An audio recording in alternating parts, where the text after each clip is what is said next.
Yeah, the mega rev boys hear cinnamon. Flow tastes sweet like cinnamon. Open up doors, I'm a gentleman. View top floor, I'm still staying ahead of them. Running on fumes and adrenaline. Do what I do best, can't rush in like a roulette. You can't name a better duet. Don't ask questions, trying to figure out what sound. Don't worry about what next, just know we got now. Don't worry about what next, oh man. Wanna know what's next?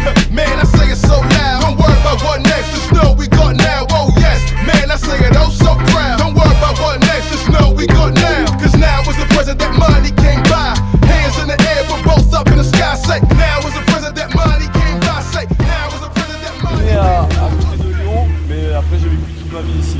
D'accord. Et les huîtres, c'est toute ta vie aussi du coup? Et ouais, mais toute ma vie, petit, l'été j'allais bosser ou avec mes parents ou avec mon oncle. Et mes études c'était dans les huîtres et j'ai fini dans les huîtres. Et nous en Méditerranée on a une méthode qui est unique, donc c'est à peu près partout en Méditerranée, mais c'est seulement en Méditerranée puisqu'on ne fait pas ça ailleurs. Attention, peut-être. Et ici on colle nos huîtres sur des cordes. D'accord. On a fait ça de l'élevage sur corde en suspension parce que on vient pendre nos cordes en suspension sur un parc ostréicole.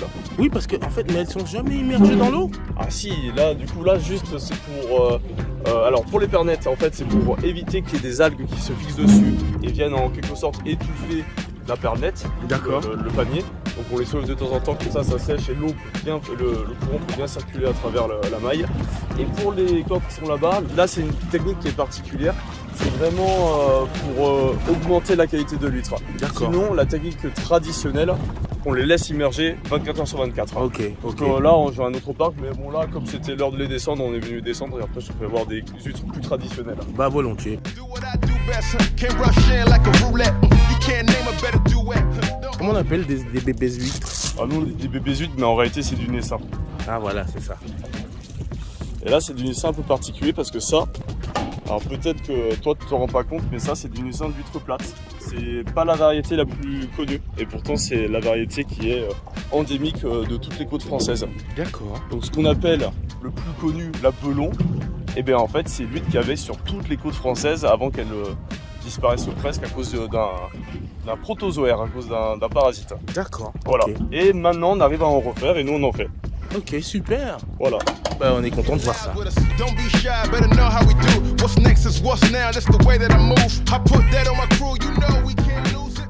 Elle faisait 6 mm. Ah ouais. Et donc là, ils ont mis 3-4 mois à atteindre cette taille. Et d'ici un mois ou deux, je vais pouvoir les coller sur les cordes. D'accord. Ah bah dis donc. Les sont assez grandes en fait pour qu'on puisse faire le petit chou de ciment par-dessus. Ok. Et puis là, je vois dans l'eau, là, à moitié immergé, je vois des... Ben, je sais même pas ce que c'est quoi. Alors ça, c'est des collecteurs. D'accord. Alors c'est la première année qu'on teste. Et c'est une réussite déjà. D'ailleurs j'avais fait une vidéo dessus aussi. Tac. Hop. Alors les collecteurs, c'est du matériel qui permet en fait, alors on l'immerge propre. Donc c'est-à-dire qu'il faut vraiment qu'il soit sans algues, sans rien. Ok. Il faut l'immerger au bon moment, c'est-à-dire quand les huîtres ont frayé. C'est-à-dire donc les huîtres font de la laitance puisqu'elles se reproduisent. Ouais. Elles fraient tout en même temps via un processus de température ou d'orage ou de lune, ça dépend de la période. Okay. Et du coup, ces semences vont du coup s'accoupler dans l'eau et elles vont faire des larves. Et les larves vont chercher un support pour se fixer. Parce qu'une huître, et du coup, une fois qu'elles ont trouvé le support pour se fixer, et ben on a des bébés huîtres. Toutes les taches noires, c'est des bébés huîtres. Excellent. Don't be shy, better know how we do. What's next is what's now, that's the way that I move. I put that on my crew, you know we can't lose it. Next is now, so now it's exclusive. Flow so hard, that's why we stay cruising. Why play around, your best to shoot it. Why lay around, your best to move it. I don't sound foolish, dog, I ain't stupid. They really want what's next, I'm like, why? Now is the present that money came by. I said now was a gift, my Non mais attends, j'hallucine, tu peux voir ton appareil là? Attends, mais Shimano, roue de vélo, t'es sérieux? Alors c'est pas moi qui l'ai fabriqué, c'est un ami à moi. Non il mais... est très bricoleur, il est très inventif et je lui ai fait voir comment était faite ma table ou mon parc à huîtres et il m'a dit je vais te faire un truc pour descendre les perches plus facilement qu'avec la roue parce que maintenant j'ai cette roue. Avant je faisais tout avec cette roue. Ah oui, la grosse roue là? Ouais, exactement, je l'ai montée, je l'ai descendu avec. D'accord, ouais, d'accord. Et depuis, donc il m'a fait cette machine-là et cette machine-là. Donc ça, c'est un coupe hydraulique avec donc l'embout qui est identique à celui du descendeur, entre guillemets. Ah oui, ça là. Ah ouais, et ça, quand j'avais seulement un parc à lever, avec la roue déjà j'en pouvais plus, et maintenant on en a 3, c'était quasi impossible. Ça alors. Du coup j'ai dû me mécaniser à un minimum, sinon c'était trop compliqué. Mais tu dis, t'as 3 parcs, mais je croyais que c'était un peu, et la guéguerre, elle a une difficulté d'avoir des parcs à 8. Les Tantos, c'est des concessions familiales, Alors, on sait même pas comment ça se passe, je suis sûr qu'il y a des morts dans les fossés, non? oui voilà, ça il y a plein de cadavres avec des cairons, mais bon ça c'est... Non, il y a eu une époque, c'est vrai, c'était ultra compliqué d'avoir des concessions parce que bah, le métier était florissant, tout le monde travaillait, beaucoup de monde travaillait dedans, et il n'y avait pas de structure de disponible. Mais comme je disais, c'est un métier qui est vieillissant malheureusement. Il y a eu énormément de départs en retraite et pas forcément de reprise. Et actuellement, il y a des concessions de disponibles absolument de partout et en masse quoi. Ok. Et en fait là actuellement, si quelqu'un veut se lancer dans le métier, C'est le bon moment. il n'aura aucune difficulté parce qu'il y a des masses, il y a des tables, il y a de tout à Et, voir. et est-ce que le marché est là? Le marché est là, oui. Ok. Le marché est là parce que la demande des huîtres elle est toujours aussi forte. Et le problème c'est que voilà, c'est plutôt les difficultés liées à plein de choses qui rendent pas le métier super sexy. Et puis aussi il est très méconnu le métier. Finalement, il a beaucoup l'image métier d'agriculteur parce que c'est un métier agricole finalement. Mais oui. Et du coup, bah, c'est pas les métiers les plus sexy actuellement, on va Ouais, dire. je comprends. Comment il s'appelle le copain qui t'a inventé Il s'appelle Pascal Roch. Enfin, ils sont 2 frères. Et C'est Pascal. Ils sont ostréiculteurs aussi. Et Pascal, bravo hein. Ah, il est trop fort. And as the sun goes down, heroes eventually die. Horoscopes often lie, and sometimes why? Nothing is for show, but something is for certain. Nothing lasts forever, but until they close the curtain. Il est jaloux parce que... Et si je le caresse, je perds ma main? Normalement, non. Ah, t'es dit normalement? Normalement, non. Bon, bah, je vais Non, pas non, là, essayer alors. Je crois qu'il est bien Parce qu'il huilé, me là, regarde c'est bon. comme une chocolatine, franchement. Non, Je ne suis pas une chocolatine, monsieur. Oula, non, d'accord. Je fais babine, donc je sais pas. Ouais, ah, d'accord. 2 doigts coupe-fin? Eh ben non, tu les auras pas, ceux-là. Black leaders don't live till they old age. And if I die on my mission, know I'm okay. My spirit's still alive. Voilà, malheureusement, on a eu un petit peu de casse. Ça arrive, mais là... Qu'est-ce que t'appelles de la casse? De la casse, donc c'est pas... Tu vois, ça, c'est une huître morte. Ah ouais. Là aussi. Oh là là. Ah Là ouais. aussi, là aussi, là aussi, là aussi. Donc là, le port des campagnes, le port des Amous et Metz. Et Saint-Clair 7. I've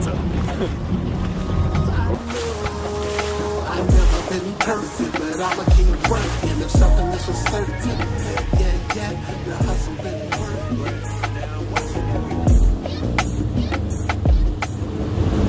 Ça, c'est vraiment ce qu'on appelle les parcs classiques. Donc, ils sont un peu plus bas et les perches sont. Alors, celles-ci sont rectangulaires et puis elles sont fixées. Donc, elles sont fixées, du coup, on ne peut pas les tourner. Là, Mais- les cordes restent immergées. Et c'est toi qui as fait les transformations sur ton parc? Non, c'est. Alors, il y a 2 entreprises qui s'en occupent. Bah, d'ailleurs, Pascal Roch le fait aussi. Non, mais je veux dire, c'est de ton... Ah oui, C'est toi de qui... notre initiative. D'accord. Voilà, parce que normalement, un parc, voilà, on l'achète, c'est comme ça. Si on veut le modifier, c'est à nos frais, c'est à nous de le faire, ou alors il faut passer par une entreprise pour le faire. D'accord. Et là, autant dire que ça, je ne maîtrise pas du tout.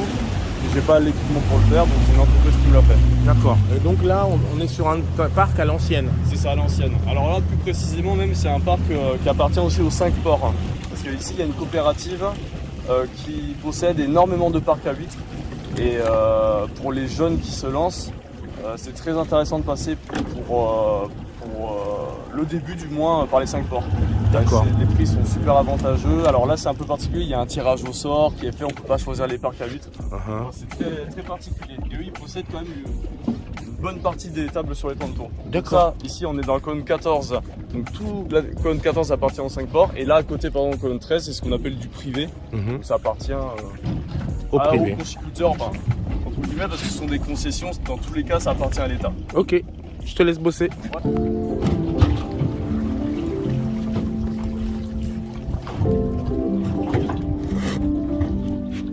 Là, c'est une corde plutôt classique. Attends, ouais, viens. Du coup, là c'est ce que tu es obligé de relever à la main. Alors là, du coup, non, on les Celles-ci, tu les laisses immerger. On les laisse immerger. La différence, c'est que du coup, bah, forcément, il va y avoir un développement d'algues dessus. Donc tu es obligé de les nettoyer régulièrement? Exactement. Quand on les tire, il y aura plus de travail de nettoyage que sur les exondés. Par contre, elles poussent plus vite parce que le fait de les laisser immerger, forcément, elles ont plus de nutriments, etc. Donc voilà. Là, on a un peu de captage de moules, mais très très peu. Mais là, donc celles-ci, on les a collées en février. Ah mais elles sont énormes déjà. Ah, ça pousse super vite. Ah ouais d'ailleurs, Voilà. combien de temps avant d'arriver sur nos assiettes, il faut combien? À partir du moment où on les colle sur les cordes, il faut compter une année, voire moins parfois. D'accord. Donc en fait, en moyenne, en comptant le dégrossissement, donc ce que tu as vu là-bas en pernet, il faut compter 1 an et demi, ou max 2 ans pour avoir une huître sur les temps de tour. D'accord. On compte beaucoup plus en Atlantique parce qu'ils ont les marées, c'est pas les mêmes conditions. Ok. Donc, voilà. Et donc là, tu vas lever tous les fils de ce parc là? Bah, quand elles seront prêtes, je vais venir avec mon bateau et je vais tirer donc les cordes d'huîtres qui seront prêtes. Et tu vas les mettre dans le bateau? Alors du coup, j'ai un tapis là, qui est pas présent là du tout sur le bateau, Ok. qui est à quai. Et sur ce tapis, en fait, je vais présenter les huîtres. Donc je vais les enrouler autour du cylindre qui tourne, le tapis monte aussi. Ce qui va se passer, c'est que du coup, les huîtres vont monter sur le tapis. Les cordes vont passer dans un espace qui est réduit. Ouais. Forcément, les cordes passent, mais pas les huîtres, elles tombent. On les met dans les poubelles qui sont là et on charge le bateau à fond. Ah mais c'est la récolte. C'est la récolte, exactement. Ah ouais, donc celles-ci, elles sont prêtes à récolter. Celles-ci, on va attendre encore un peu. D'accord. Celles-ci, peut-être pour Noël. Et qu'est-ce qu'il y a là dessus là? On voit un truc gélatineux là. Ça là, c'est quoi ça? Ça, c'est ce qu'on appelle des bijoux. truc Alors, là, c'est là. pas des bijoux qui se mangent, c'est une espèce d'algue. C'est une algue ça là, le C'est truc entre blanc là? l'algue et le mollusque, je n'ai pas la ref précise. Mais D'accord. bah, là, du coup, en fait, ce qui est bien avec les cordes d'huîtres, avec l'ostréiculture en général, c'est que ça crée des récifs artificiels Oui. et toute la vie vient autour. se C'est fixer, des pouponnières. C'est ça.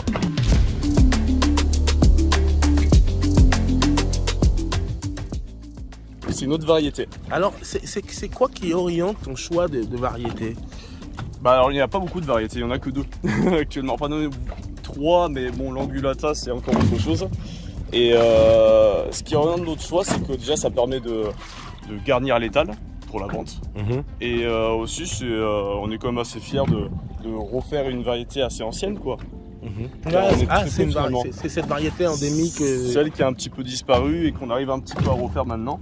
Mais est-ce qu'elles sont plus charnues C'est complètement autre chose, donc c'est une autre variété. Avec un autre goût? Un autre goût, Ah ouais? une autre façon de faire, ah oui c'est complètement différent. Ok. Et c'est sûr, on a été récompensé en 2022 d'une médaille d'or au concours général agricole. Mais félicitations Merci. Quentin. Et là où on est encore plus fiers, c'est que le concours de l'huître plate, c'est national. Que normalement, les huîtres, c'est chaque bassin a son concours parce que on a tous des goûts et des spécificités différentes. L'huître plate, c'est vraiment national. Et on a eu la médaille d'or. Ah, mais je suis content. Voilà. Je suis content, c'est parfait. Et content pour vous en tout cas. Bon, merci.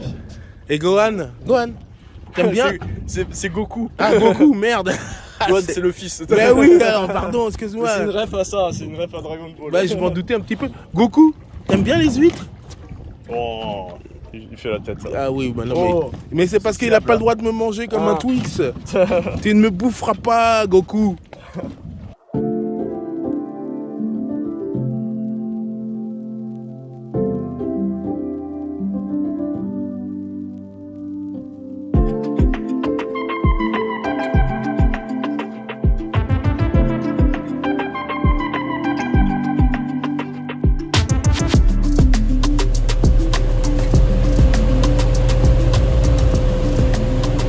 Pas mal comme environnement de travail.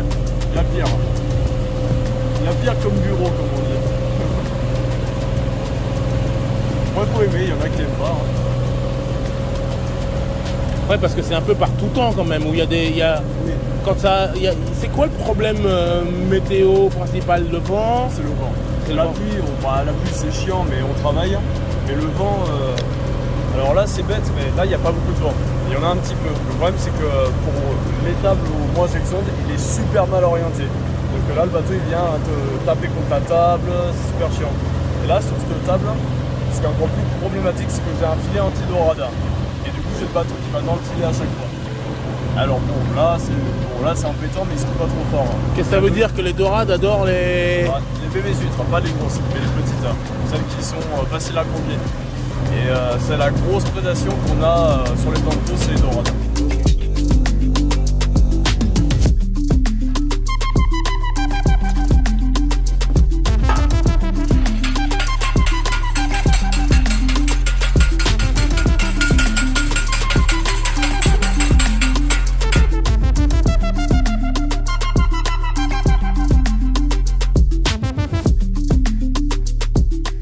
Pas mal. Oh là, d'accord. Ils sont vraiment pas grands. Hein. Non, et là on va les passer ensuite en pernette, donc les paniers triangles, pour qu'elles grandissent un peu plus vite, pour qu'elles soient un peu tranquilles. Ça c'est vraiment, alors nous on les passe d'abord dedans, c'est le pré-grossissement, parce qu'on aime bien, on trouve que le résultat ensuite ça homogénéise. Homogénéise. Ouais, je sais pas si ça se dit. Non, moi non plus. ça rend le lot plus régulier. D'accord, Voilà. ouais. Et plus joli. On voit bien le filet anti-dorade sur ce parc-là. Ah oui, on voit des bouts de filet qui dépassent là. D'accord.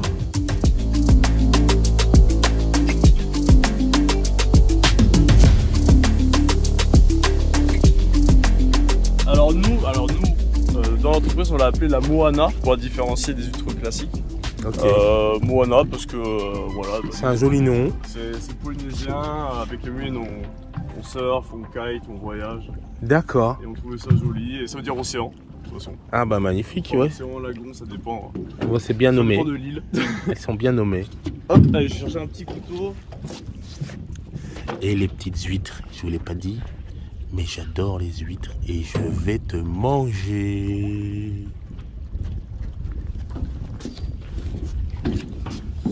Bon, tu vois, elle est encore un peu jaune. Super charnue. Et encore là, elle est un peu jaune, ça sera beaucoup plus charnu d'ici Mais quelques j'hallucine, mois. mais elle est hyper charnue. Pour une petite comme ça. Oui.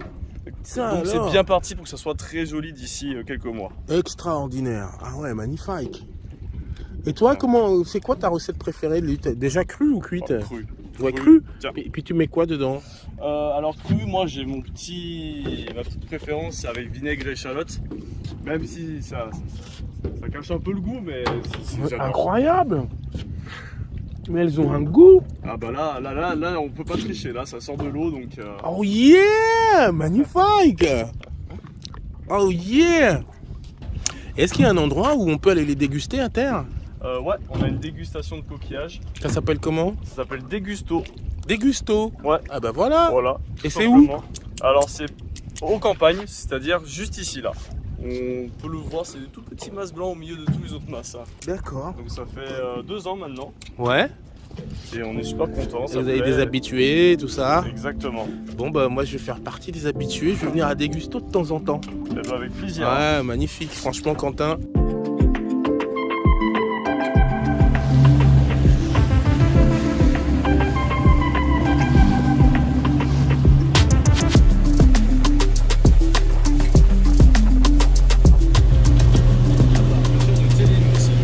Comment? Là, le monsieur en blanc là-bas, c'est un pêcheur de téline. C'est quoi la téline? Téline. Bah je suis désolé, hein, regarde en plus. La Des téline. petits coquillages qui ressemblent, qui est un peu doré, comment j'ai. Ah oui, enfin, on dirait des Des petits papillons quand on va en dos. Ouais, tout à fait, je vois. On dirait des coquillettes. Alors c'est très demandé, mais c'est très tellement, demandé. c'est tellement devenu rare que. Moi, je connais même pas. Ça c'est donc téline ouverte, Ah, mais ça, c'est intéressant, ça. c'est délicieux. C'est vrai? Ah ça c'est. Donc là on va fermer, ça ressemble à ça. C'est tout petit, ça D'accord. fait 2-3 cm. C'est une spécialité locale aussi? Bah alors pas sur les temps, pour aller plus côté Espiguette, etc. D'accord. Là c'est là où on a tous les gros pêcheurs de téline. Ok, Et lui il en fait partie, il fait la route pour l'État, il est au scooter aussi. d'accord.